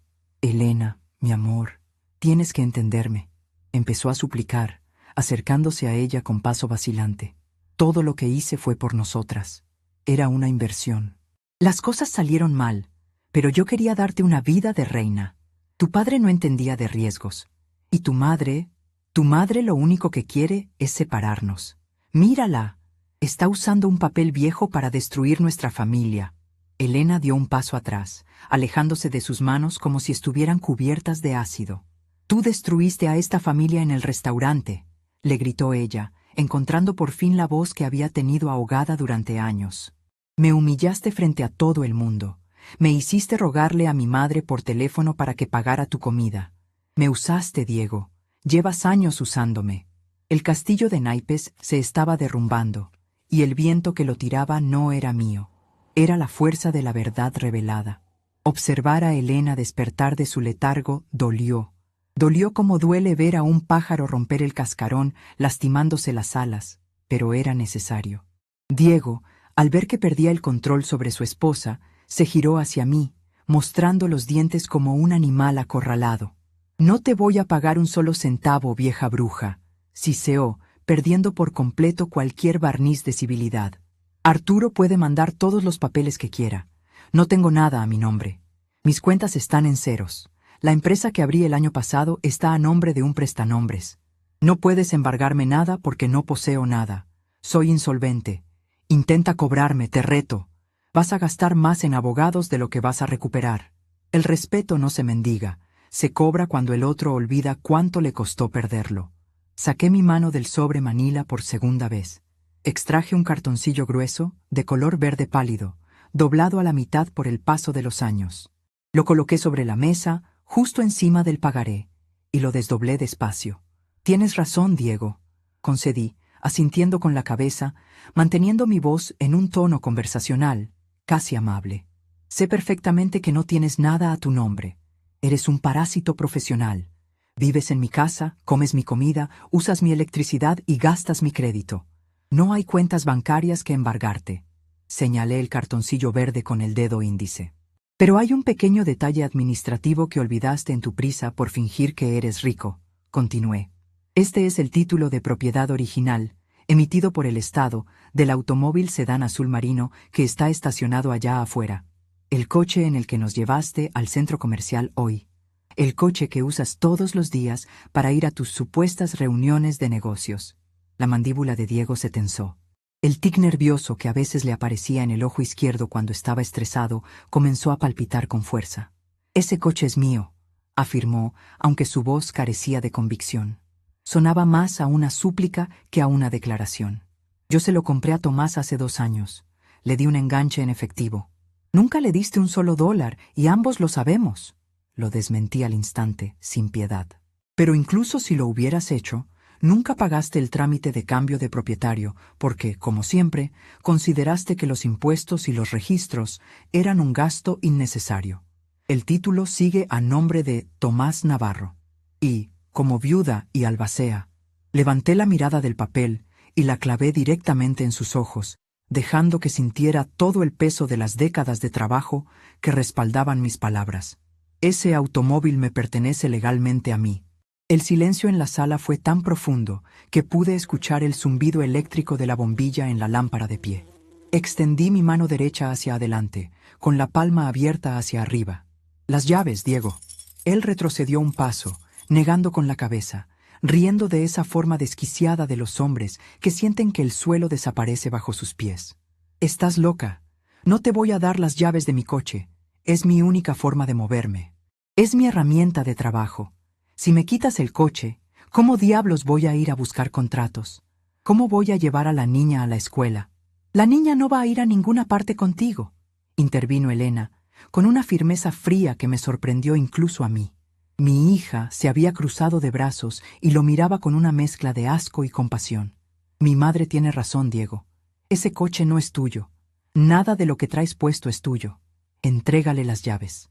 ¡Tú no te metas, Elena!, le gritó él dando un manotazo en el aire, completamente desquiciado.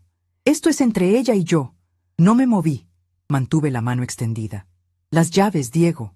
O en este preciso instante levanto el teléfono. Llamo a Arturo y le digo que mande a la patrulla de policía, porque hay un hombre en mi propiedad que se niega a devolver un vehículo robado que está a mi nombre. El reporte de robo se procesa en 5 minutos. Antes de que llegues al final de la avenida, te van a detener en un retén, te van a bajar a punta de pistola frente a todo el mundo, y vas a pasar la noche en los separos.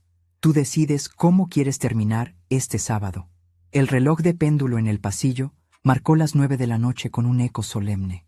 Cada campanada parecía golpear directamente contra el ego destrozado de mi yerno. Diego me miró mi mano extendida, miró a Elena, buscando en sus ojos a la mujer sumisa y asustadiza que siempre lo había salvado, pero solo encontró un muro de piedra, a una hija que finalmente había recordado de qué madera estaba hecha su familia. Miró los documentos sobre la mesa, la prueba irrefutable de su propia mediocridad y de su ruina absoluta. Estaba atrapado. El revelado había terminado. El fijador había actuado, y la luz cruda de la realidad estaba iluminando cada rincón de su miseria. No tenía tarjetas de crédito. No tenía el reloj de oro que lo hacía sentir importante. No tenía dinero en el banco. Su matrimonio acababa de fracturarse frente a sus ojos, y la mujer a la que había llamado gasto innecesario tenía en una mano su deuda de $45,000 y en la otra el poder de quitarle su último símbolo de estatus. Lentamente, con las manos temblando de rabia y de una humillación tan profunda que le deformaba los rasgos, Diego metió la mano en el bolsillo derecho de su pantalón. El sonido metálico de las llaves chocando entre sí resonó en la sala. Sacó el llavero, un llavero de cuero con el logo de la marca del automóvil, y lo apretó en su puño con tanta fuerza que los nudillos se le pusieron blancos. Me sostuvo la mirada, respirando por la boca, debatiéndose entre la sumisión y un último acto de violencia desesperada. El aire en la sala se volvió denso, pesado, a punto de romperse en 1000 pedazos. Mantuve mi palma abierta, inmóvil, esperando el impacto final. El sonido de su respiración entrecortada era lo único que competía con el tic-tac del reloj de péndulo en el pasillo. Diego aferraba el llavero de cuero con tanta fuerza que los tendones de su muñeca amenazaban con romperse bajo la piel. Sus ojos, antes llenos de una arrogancia desmedida y burlona, ahora eran dos pozos de pánico animal. Me sostuvo la mirada durante lo que pareció una eternidad, buscando en mi rostro algún resquicio de duda, alguna grieta por la cual pudiera volver a colarse su manipulación barata. Pero yo ya no era la suegra silenciosa que pagaba las cuentas de la despensa para evitar conflictos familiares.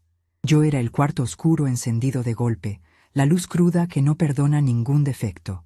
Lentamente, como si sus propios músculos se rebelaran contra su voluntad, Diego abrió los dedos. El manojo de llaves cayó sobre el cristal de la mesa de centro con un clac metálico, seco y definitivo. El sonido resonó en la sala como el golpe del mazo de un juez dando por terminado el juicio. No dijo una sola palabra más. No hubo disculpas, ni gritos, ni amenazas grandilocuentes. La cobardía es ruidosa cuando se siente protegida, pero cuando la despojas de sus escudos, se vuelve completamente muda. Diego se dio la media vuelta, arrastrando los pies como si de repente pesara 100 kilos más. Caminó por el pasillo de duela sin mirar atrás. Abrió la puerta principal, salió a la noche fría y cerró detrás de sí con un golpe sordo que hizo vibrar los cristales esmerilados. A través del ventanal de la sala, vi su figura encorvada alejarse por la acera, perdiéndose en las sombras de los faroles amarillentos. Iba a pie. El hombre que hace unas horas exigía asientos de terciopelo y cortes de carne importados, ahora tenía que caminar hasta la avenida principal para rogarle a un chofer de autobús que lo dejara subir con las monedas que le quedaran en el fondo del bolsillo. Me quedé de pie en el centro de la sala, escuchando cómo el silencio verdadero regresaba a mi casa. No el silencio tenso de la contención, sino la paz absoluta de un espacio que ha sido purificado. Un sollozo ahogado me hizo girar la cabeza. Elena seguía de pie junto a la mesa, mirando el pagaré firmado por su esposo y el título del automóvil a nombre de su padre. Estaba temblando de pies a cabeza, con los brazos cruzados sobre el pecho, como si intentara sostener los pedazos de su vida para que no cayeran al suelo. Me acerqué a ella despacio. No la abracé de inmediato. El respeto por el dolor ajeno a veces exige dar un paso atrás y dejar que la persona respire su propia tragedia. Me mintió durante años, mamá, susurró Elena, con la voz rota, sin atreverse a levantar la vista de los documentos. Me hizo creer que mis ahorros los habíamos gastado en la boda. Me hizo sentir culpable cada vez que yo quería comprarle un juguete nuevo a Sofía, diciéndome que yo no entendía el valor del dinero. Y todo este tiempo, él me había robado. Y papá lo encubrió. Tu padre no lo encubrió, Elena, le respondí, con la voz suave pero firme, poniendo una mano sobre su hombro. Tu padre lo neutralizó. Tomás sabía que si te decía la verdad en ese momento, con Sofía recién nacida y tú tan enamorada, ibas a sufrir un golpe que tal vez no podrías soportar. Él compró tiempo. Pagó esa deuda para que no vivieras con el miedo a los cobradores tocando a tu puerta, y me dejó a mí la herramienta para defenderte el día que la venda cayera de tus ojos. Tu padre te amaba más que a su propia vida, y prefirió tragarse su orgullo y hacer un trato con el diablo antes que verte destruida. Elena finalmente levantó la mirada. Tenía los ojos idénticos a los de Tomás, oscuros y profundos. Las lágrimas le surcaban las mejillas, arruinando el maquillaje, pero detrás del llanto vi un destello de algo que había estado ausente durante mucho tiempo. Claridad. Fui una estúpida, dijo, pasándose el dorso de la mano por la cara con un gesto de frustración. Dejé que te tratara como a un mueble viejo. Permití que te dejara sentada en esa feria de comida hoy. Fui cómplice, mamá. Te pido perdón. Te juro que me muero de la vergüenza. El problema de construir una vida sobre el sudor ajeno es que, cuando el dueño reclama su esfuerzo, el parásito descubre que ni siquiera sabe caminar por su cuenta, le dije, recogiendo los documentos de la mesa y volviéndolos a guardar en el sobre manila. Tú no fuiste cómplice, mi amor. Fuiste una rehén emocional, pero eso se acabó hoy. Llora lo que tengas que llorar esta noche, porque a partir de mañana, en esta casa no se vuelve a derramar una sola lágrima por ese hombre. La acompañé hasta las escaleras. Elena subió lentamente a la habitación de Sofía, donde mi nieta ya se había quedado dormida viendo la televisión, ajena a la tormenta que acababa de limpiar su futuro. Yo me quedé abajo, revisé los cerrojos de las puertas, apagué las luces de la sala y caminé hacia la cocina. El dolor en mi rodilla derecha había vuelto, un latido sordo que me recordaba mi edad y el cansancio acumulado del día. Me preparé una taza de té de manzanilla, me senté en la pequeña mesa de madera junto a la ventana y miré hacia el patio trasero, donde la silueta oscura del viejo estudio fotográfico se recortaba contra el cielo nocturno. Misión cumplida, Tomás, pensé. El obturador se cerró a tiempo. A la mañana siguiente, domingo, el día amaneció despejado, con una luz brillante que se filtraba por todas las ventanas de la casa. Me levanté temprano, me puse un vestido sencillo de algodón y preparé el desayuno. El olor a pan tostado, huevos revueltos y café fresco inundó los pasillos. Era el mismo desayuno que preparaba todos los domingos, pero hoy el aire se sentía distinto, más ligero, más nuestro. A las 9 en punto, sonó el timbre. No era Diego. Era un muchacho alto, de hombros anchos y expresión seria, vestido con un traje gris impecable. Llevaba un maletín de cuero en la mano. Era Marcos, el sobrino de Arturo, el abogado y notificador oficial del despacho. Lo hice pasar. Me entregó una copia de los documentos legales que Arturo había redactado de madrugada, asegurando el embargo precautorio sobre cualquier bien o cuenta que Diego intentara abrir en el futuro. 15 minutos después, una camioneta de mudanzas pequeña y maltrecha se estacionó frente a la casa. Diego bajó del asiento del copiloto. Venía acompañado de un amigo suyo, un tipo de mirada esquiva que se quedó fumando en la acera, claramente incómodo con la situación. Diego tenía el mismo aspecto desaliñado de la noche anterior, como si no hubiera dormido un solo minuto. Las ojeras le llegaban a la mitad de las mejillas. Abrí la puerta y me hice a un lado. Marcos se paró a mi derecha, como una muralla infranqueable. «Vengo por mis cosas», masculló Diego, sin atreverse a mirarme a los ojos, manteniendo la vista clavada en el tapete de la entrada. «Sube, tienes 20 minutos», le indiqué, señalando las escaleras con la barbilla. «El licenciado Marcos te va a acompañar en todo momento. Solo te vas a llevar tu ropa, tus zapatos y tus artículos de aseo personal. Ni se te ocurra tocar un solo mueble, ningún aparato electrónico, ni nada que haya sido comprado con la tarjeta de mi hija. Todo eso se queda para cubrir la manutención de Sofía». Diego apretó los labios, asintió en silencio y subió las escaleras a zancadas pesadas. Marcos fue detrás de él, con la libreta de notificador abierta, listo para levantar un acta si el cobarde intentaba llevarse algo de valor. Fueron los 20 minutos más patéticos que he presenciado en mi vida.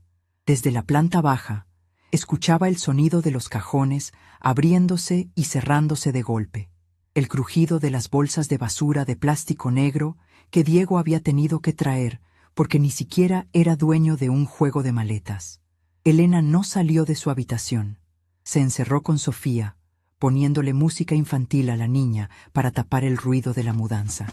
Cuando Diego bajó, arrastraba 3 bolsas de basura negras abultadas y cargaba un par de trajes en ganchos sobre el hombro. Ese era el gran patrimonio del hombre de negocios exitoso. Esa era la fortuna del hombre que exigía boletos de cine de $145. 3 bolsas de plástico llenas de ropa usada. Pasó por mi lado hacia la puerta. Se detuvo un instante en el umbral, mirando de reojo el sedán azul marino estacionado en mi entrada, el coche que ya no podía tocar. «Te vas a arrepentir de esto, Blanca», murmuró, en un último y desesperado intento por salvar su ego fracturado.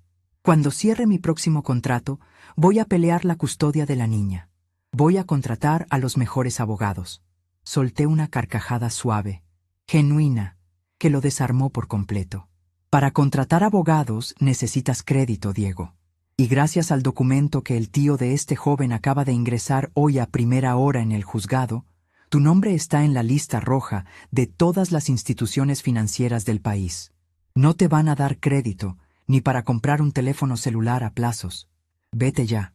Y si te acercas a mi nieta sin una orden de un juez familiar, me aseguraré de que la próxima vez que hablemos sea a través de un cristal blindado en el reclusorio.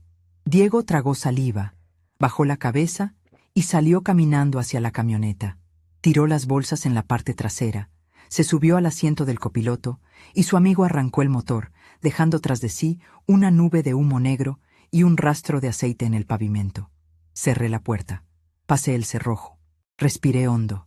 La casa era nuestra otra vez. Ese mismo domingo, cumpliendo la promesa que la humillación de Diego había interrumpido, Elena, Sofía y yo fuimos a celebrar el cumpleaños de la niña. No fuimos a ningún centro comercial lujoso, ni a ningún restaurante con meseros de chaleco negro. Fuimos al parque público del centro, el mismo parque de árboles centenarios al que Tomás y yo llevábamos a Elena cuando era pequeña. El sol brillaba en lo alto. Sofía corría por el pasto riendo a carcajadas, con un globo rojo atado a la muñeca, libre de la tensión invisible que su padre siempre imponía a su alrededor. Elena y yo nos sentamos en una banca de hierro forjado bajo la sombra de un roble inmenso. Compramos helados de vainilla en un carrito callejero. Pagué con billetes de baja denominación que saqué de mi monedero, sin tarjetas plateadas, sin deudas ocultas, sin mentiras. El helado nunca me había sabido tan dulce. Elena me miró mientras la niña jugaba en los columpios. El rostro de mi hija, aunque todavía mostraba las huellas del agotamiento emocional, tenía un brillo nuevo. La postura encorvada había desaparecido. «Mañana voy a buscar trabajo, mamá», me dijo, dando un pequeño mordisco a la galleta de su helado. Fui asistente administrativa antes de casarme. Sé usar computadoras, sé organizar archivos. Empezaré desde abajo si es necesario. Pero no vuelvo a depender de nadie para comprarle un litro de leche a mi hija. Me parece perfecto, Elena. Y mientras tú trabajas, yo me encargo de recoger a Sofía de la escuela. Las abuelas estamos para malcriar y para cuidar, no para financiar espejismos. Tienes toda una vida por delante. Esto no fue un final, fue una limpieza de rutina. Los meses que siguieron confirmaron que la justicia, cuando se aplica con precisión de cirujano, no deja cicatrices infectadas. Arturo fue implacable. Ejecutó el pagaré de los $45,000 por la vía ejecutiva mercantil. El proceso fue rápido porque Diego no tenía cómo defenderse. Como yo sabía, Diego no tenía propiedades a su nombre, pero la sentencia judicial tuvo un efecto devastador en su vida práctica. Sus cuentas bancarias, donde guardaba unos miserables dólares que había logrado exprimirle a un conocido, fueron congeladas y vaciadas. Su historial crediticio quedó marcado de por vida con un sello rojo de embargo. Las noticias sobre su destino me llegaban a cuentagotas, a través de viejas vecinas o conocidos de la colonia que lo habían visto. La onda expansiva de su ruina fue total. Intentó refugiarse en la casa de su hermano, aquel con el que hablaba por teléfono quejándose de mí. Pero la lealtad entre cobardes dura lo que dura el dinero. Su hermano lo corrió a las 3 semanas, harto de mantenerlo y de escuchar sus excusas. Diego terminó alquilando un cuarto de azotea en una colonia periférica de la ciudad. Como no podía tener cuentas bancarias a su nombre porque el juzgado se las embargaba automáticamente, no pudo conseguir ningún empleo formal en una empresa decente. Tuvo que conformarse con trabajar cobrando en efectivo, bajo la mesa, en una bodega de distribución de plásticos, cargando cajas de sol a sol. El hombre de la experiencia inmersiva, el del cine VIP y los cortes de carne importados, ahora comía de un recipiente de plástico calentado en un microondas compartido, viajando 2 horas en transporte público cada mañana. Nunca intentó pelear la custodia de Sofía. Supo que, frente a un juez, un hombre sin domicilio fijo, sin ingresos comprobables y con una demanda por fraude familiar no tenía absolutamente ninguna oportunidad. Elena estableció un régimen de visitas estrictamente supervisado, pero Diego rara vez aparecía. La vergüenza de que su hija lo viera sin su disfraz de triunfador era más fuerte que su amor paternal. Yo, por mi parte, tomé decisiones prácticas. 2 semanas después de que Diego se fue, llamé a un lote de autos usados y vendí el sedán azul marino de Tomás. No necesitaba un coche tan grande, y ver ese vehículo estacionado en mi entrada me recordaba demasiado a la época en que fuimos rehenes en nuestra propia casa. Con el dinero de la venta, abrí un fondo de inversión a plazo fijo a nombre de Sofía. para garantizar que cuando cumpliera 18 años tuviera con qué pagarse la universidad. Un fondo blindado, intocable, un escudo de papel y números que ningún aprovechado podría romper jamás. Ha pasado un año completo desde aquella tarde en la feria de comida rápida. La vida en la casa ha encontrado un ritmo hermoso y sereno. Elena consiguió trabajo en la clínica dental del barrio. Gana un sueldo modesto, pero es suyo. Cada viernes, cuando cobra su semana, llega a la casa con una bolsa de pan dulce o un pequeño detalle para Sofía, y la sonrisa de orgullo que se le dibuja en el rostro cuando pone las cosas sobre la mesa de la cocina no tiene precio. Ha recuperado a sus amigas, ha vuelto a reír en voz alta, ha vuelto a ser la mujer fuerte que Tomás y yo criamos. Sofía cumplió 8 años. Su habitación está llena de dibujos de colores brillantes. No hay gritos en los pasillos que la asusten, y ha aprendido a hornear galletas conmigo los sábados por la tarde. En cuanto a mí, sigo siendo la misma mujer de siempre. Mis rodillas me duelen un poco más cuando hace frío, y las canas han ganado la batalla definitiva en mi cabello, pero mi espalda está más recta que nunca. Esta tarde de martes, mientras Elena está en el trabajo y Sofía hace sus tareas en la mesa del comedor, decidí caminar hacia el patio trasero. Abrí el candado del viejo estudio fotográfico. El aire adentro sigue oliendo a polvo y a recuerdos, pero ya no se siente como un museo de la tristeza. Se siente como un monumento a la paciencia. Entré al cuarto oscuro. No encendí la bombilla roja de seguridad. Me quedé a oscuras, dejando que mis ojos se acostumbraran a la penumbra. Pasé la mano por la mesa de trabajo de madera, sintiendo las ranuras familiares, hasta encontrar el objeto que siempre me devuelve a mi centro. Mi viejo tanque de revelado de acero inoxidable. Lo levanté. Pesaba exactamente lo mismo de siempre. Pasé el pulgar por la abolladura del costado, esa marca que Tomás le hizo por accidente hace tantos años. El metal estaba frío al tacto, pero me transmitió una calidez inmensa al alma. Durante mucho tiempo, creí que mi oficio había quedado obsoleto con la llegada de las cámaras digitales y los teléfonos inteligentes. El mundo moderno quiere todo rápido. Quieren la foto en un segundo, quieren el éxito sin esfuerzo, quieren el lujo sin haber sudado la gota gorda. Personas como Diego son el producto de esa prisa enferma. Creen que pueden saltarse el proceso, que pueden fingir la imagen final aplicando un filtro barato sobre la mentira de sus vidas. Pero las leyes del cuarto oscuro son implacables y eternas. No importa cuánto grites, no importa cuánto presumas en un restaurante de lujo o cuántos boletos VIP compres con dinero ajeno. Si la imagen que proyectas no tiene sustancia, si no has pasado por el ácido del esfuerzo y el baño de paro de la honestidad, la luz de la verdad terminará por quemarte hasta no dejar nada. Acaricié el cilindro de metal por última vez antes de colocarlo suavemente sobre su lugar en el estante. Sonreí en la oscuridad, sabiendo que el trabajo de mi vida estaba finalmente completo. El revelado terminó, los químicos hicieron su trabajo y mi familia, por fin, quedó perfectamente fijada en la luz.